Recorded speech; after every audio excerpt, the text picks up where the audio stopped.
So you're a newly elected school board member or a newly hired superintendent. Congratulations! But now, you've got principals and parents in your district coming at you with questions left and right. One that keeps coming up is, when will our schools get access to virtual reality technology?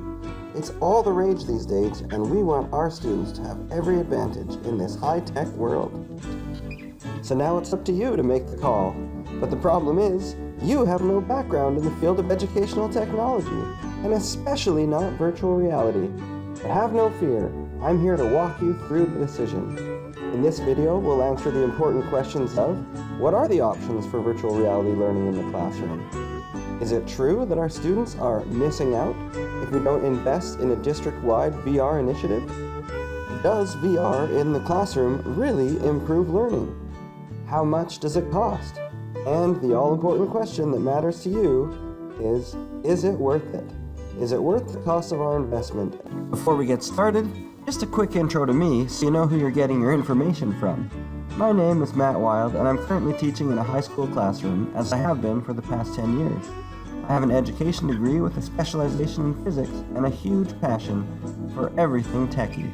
For my master's degree, I've spent a huge amount of time studying and researching many types of educational technology, especially virtual reality. So hopefully this shows that I've got the technical know-how as well as the real-world experience to back up what I'm going to tell you today. But enough about me. What is virtual reality, and what are the options for VR learning in your classrooms? Well, the University of Toronto defines virtual reality as the use of computer technology to create a simulated environment which can be explored in 360 degrees. Unlike traditional interfaces, VR places the user inside the virtual environment to give an immersive experience. Now, there is a wide range of options for accomplishing this in the classroom. Two of the more common ones for classroom use are Google Expeditions and Class VR. There are many other VR headsets that you may have heard of or may be familiar with, such as HTC Vive, Oculus Rift, and Samsung Gear, but these are generally marketed towards and used for online gaming and not as much for classroom experiences. Question number 2. Is it true that our students are missing out if we don't invest in a district-wide VR initiative? The answer to this one is yes and no. Some reports suggest that by 2023, the amount of money spent on VR in education in the United States will be up to $5.3 billion, but others believe that number to be vastly inflated. So while there are lots of school organizations investing in this technology, the majority of school districts are still currently facing the value versus cost standoff and are waiting for further information. A recent study found that only 9% of middle school students in the United States reported using VR in the classroom. Definitely not ubiquitous at this point. Third question, does VR in the classroom really improve learning? The answer to this question depends on who you ask. VR companies promote it as a transformational learning experience that is revolutionizing the educational world. Students can see and experience things and places that they could never see in a traditional classroom.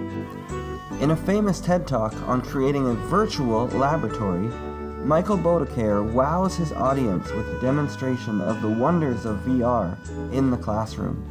Other practitioners who have actually used it in the classroom have wondered whether the learning was actually improving or if the learners were just slightly more motivated because of the newness of the approach. And even others proposed that there was actually less learning happening than with a more traditional approach because of the amount of time it takes to set up and support, time that could be spent in actual teaching. Also, if you listen carefully to many virtual reality companies' presentations, you'll hear frequent reference to, someday we'll be able to, or soon this will include, implying that we're not quite there yet. Another common sentiment that many teachers have found when using VR in the classroom also slipped into the TED Talk on the virtual laboratory in one of the presenter's last sentences. He said, "Everything you just saw also works on iPads and laptops without the headsets." Without the headsets. No VR needed for the same learning. This brings up the most common critique of our current VR technology in the classroom. That is, that it's mostly just used as a method of presenting 3D models or 360-degree photos that can just as easily be represented on current classroom devices. As immersive as VR is starting to feel, the current tech hasn't been able to replicate the experience of actually being there or actually feeling what something is like. So now, let's get to some numbers. There is a vast array of options available, as we mentioned earlier, but few are actually geared directly at the classroom setting. On the expensive end, districts can order a Google Expeditions kit which comes with enough headsets and devices for 30 students. This kit currently runs around $11,000 Canadian, so even if you only buy one kit per school, if you've got 100 schools in your district, you're already looking to spend over $1 million, and that's just at one kit per school. Class VR is an even pricier option, costing approximately $15,000 for a kit for 30 students. These are obviously huge dollar amounts, so some schools might opt to create their own VR kits using the inexpensive Google Cardboard product. The price for this would vary, depending if you've already got devices in your school that will run the Expeditions app and fit in the viewer. But as a baseline estimate, if you were to need 30 devices at $150 each, and 30 cardboard headsets at $30 each, that will cost your district approximately $5,500 per class. For a district of 100 schools, you're still well over $500,000 to equip each school with just one set. And this doesn't include any extra upgrades for routers and wireless networks or tech support your schools may need to keep up with these network-heavy applications. So, what's the bottom line? Is it worth it? You're definitely not alone in this current market of wondering what are the benefits versus the costs, and hopefully this video has helped you to get a realistic sense of what some of the benefits could be, as well as what some of the costs will actually be. Obviously, it's an investment decision that you get to make based on these factors that I've presented to you. But if you're looking for a recommendation one way or the other, then I'd have to say at this point, I'd submit that you're better off waiting for 2 or 3 years before investing. The technology is evolving so rapidly, and so many companies are on the cusp of making something that is much, much more immersive. Something that will actually make it feel like you're truly there in the VR experience. These products will roll out over the next 1 to 2 years, and then as they are refined, the costs will begin to drop significantly.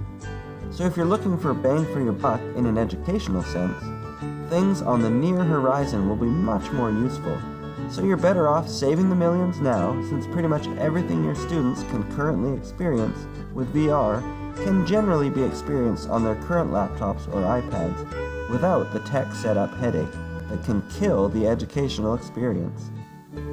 Waiting just a little longer before making a huge investment seems like a win-win for everyone. Hope this helps. Comment below if you have any questions. Good luck!